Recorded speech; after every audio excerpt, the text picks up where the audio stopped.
Happy holidays, everyone. I'm Flagler County Sheriff Rick Staly, and thank you for joining How the Grinch Stole Christmas, the FCSO edition. Everyone down in Flagler liked Christmas a lot, but the Grinch, who lived there as well, he did not. The Grinch hated Christmas the whole Christmas season. Please don't ask why. No one knows quite the reason. It could be his head wasn't screwed on just right. It could be perhaps that his shoes were too tight. But I think that the most likely reason of all may have been that his heart was 2 sizes too small. Whatever the reason, his heart or his shoes, he stood there on Christmas Eve and he was not amused. He must stop this whole Christmas thing, he thought. We would do it by stealing the things they had bought. So he thought and he thought till his thinker was sore, and he thought he could do some good damage at a store. While shoppers all shopped for the perfect present, the Grinch was on watch, being most unpleasant. The Grinch snatched purses and wallets left unattended. He made off with cash and credit cards just as intended. Then in a parking lot he creeped and he crawled, peeking through car windows and admiring the halls. Then finally he found a door left unlocked. He snatched shopping bags and devices from charging docks. The Grinch danced with glee as he made off with the loot, and he thought this was easy, but there was still much to do. He made his way on to a busy residential street. He snuck and he sneaked. He was quick on his feet. He saw a home that at first glance seemed pretty secure, but the Grinch smiled when he saw packages left by the door.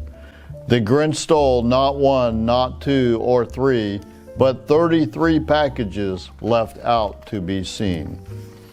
All of this work was beginning to wear the old Grinch out. If only he could be nasty without all this running around.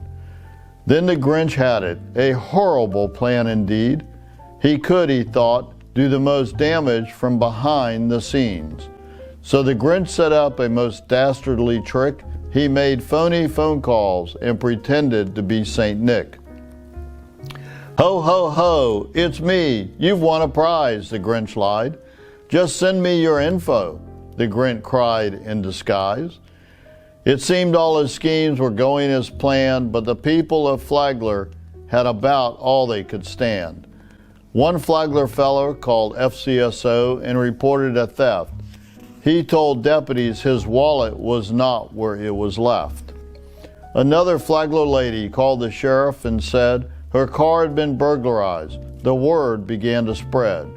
Calls and more calls were made to the sheriff's office reporting missing toys, electronics, and gifts left on front doors and shipping boxes. They saw something, so they said something. They had all made reports. If only they had been safe, perhaps now they would not be out of sorts. The brave men and women of the FCSO investigated the case. They knew exactly where to go. The evidence pointed right to a man who was tall, mean, and green. The deputies arrested him and brought an end to his crime schemes. So now all is well in Flagler, and the celebrations could begin, because the nasty old Grinch was locked up at the Green Roof Inn. On behalf of the men and women of the Flagler County Sheriff's Office, we wish you a Merry Christmas, a happy and safe holiday season, and Happy New Year. And remember, be nice to the sheriff. Santa is watching.